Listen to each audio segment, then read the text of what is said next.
Hello friends, competition help channel में आपका स्वागत है। आज हम हिंदी साहित्य के अंतर्गत आदिकाल के साहित्य की विशेषताओं का अध्ययन करेंगे, क्योंकि इन पर भी एग्जाम में प्रश्न पूछे जाते हैं। हमें प्रत्येक काल की विशेषताओं का ज्ञान होना चाहिए, तभी हम उनसे रिलेटेड प्रश्नों का जवाब दे पाएंगे। तो आज हम आदिकाल के साहित्य की विशेषताओं का अध्ययन करेंगे। तो आइए शुरू करते हैं। इसकी पहली विशेषता है युद्धों का सजीव वर्णन।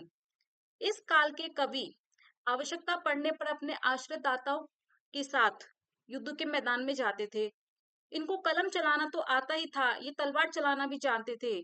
आवश्यकता पड़ने पर ये राजाओं के साथ युद्ध के मैदान में जाते थे और अपनी आंखों से युद्ध को देखते थे। युद्धों का जितना सजीव वर्णन इस काल में मिलता है, इतना अन्यत्र नहीं मिलता, क्योंकि युद्धों का प्रत्यक्षदर्शी होने के कारण ही ऐसा संभव हुआ है। इसकी दूसरी विशेषता है आश्रयदाताओं की अतिशयोक्तिपूर्ण प्रशंसा। यानी कि इन कवियों ने अपने राजाओं को खुश करने के लिए उनकी अत्यधिक प्रशंसा की है। ये कवि अपने राजाओं के पास ही रहते थे और इनको चारण या भाट कहा जाता था, और ये अपने आश्रयदाताओं की अत्यधिक प्रशंसा करते थे। और इनके साहित्य में ऐसा करने से इनको यश व धन की प्राप्ति होती थी और दरबार में उच्च स्थान की प्राप्ति होती थी। तीसरी विशेषता है इसकी रासो ग्रंथ की प्रधानता।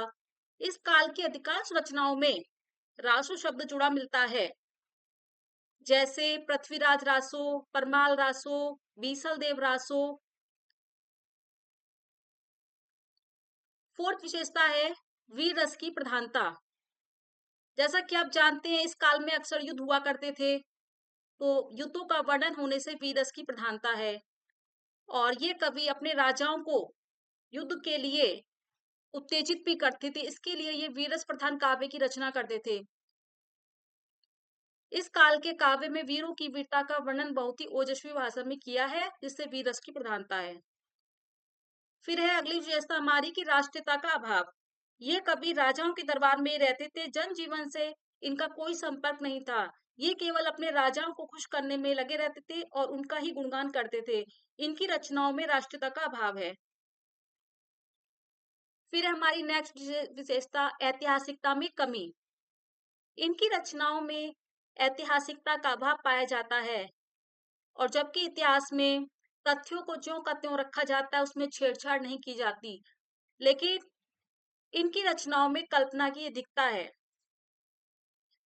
फिर है नेक्स्ट अतिशयोक्तिपूर्ण वर्णन।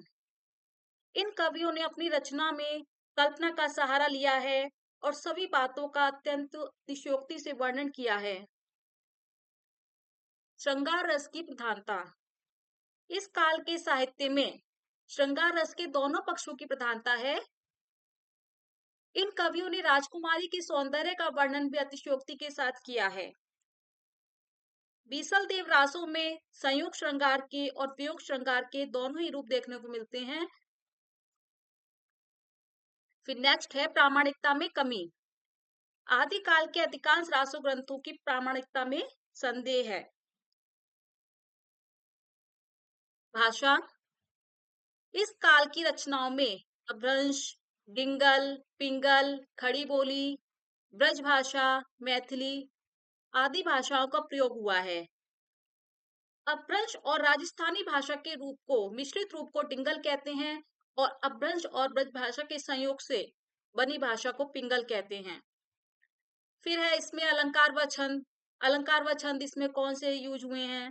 इस काल के साहित्य में अनुप्रास, यमक, श्लेष, उपमा, रूपक, उत्प्रेक्षा, ये सभी अलंकार देखने को मिलते हैं। और दोहा, गाथा, रोला, तोमर, त्रोटक, कुंडलिया आदि छंदों का प्रयोग भी देखने को मिलता है। काव्य के दो रूप। आदिकाल के साहित्य में काव्य के दो रूप देखने को मिलते हैं, प्रबंध और मुक्तक। पृथ्वीराज रासो एक प्रबंध काव्य है और बीसल देव रासो मुक्तक काव्य है।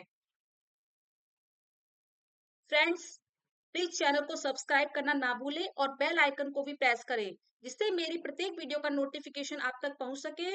और वीडियो को लाइक, सब्सक्राइब व शेयर भी करें। आप कमेंट भी कर सकते हैं और आपके कमेंट का रिप्लाई करने की पूरी कोशिश की जाएगी। Thank you for watching this video.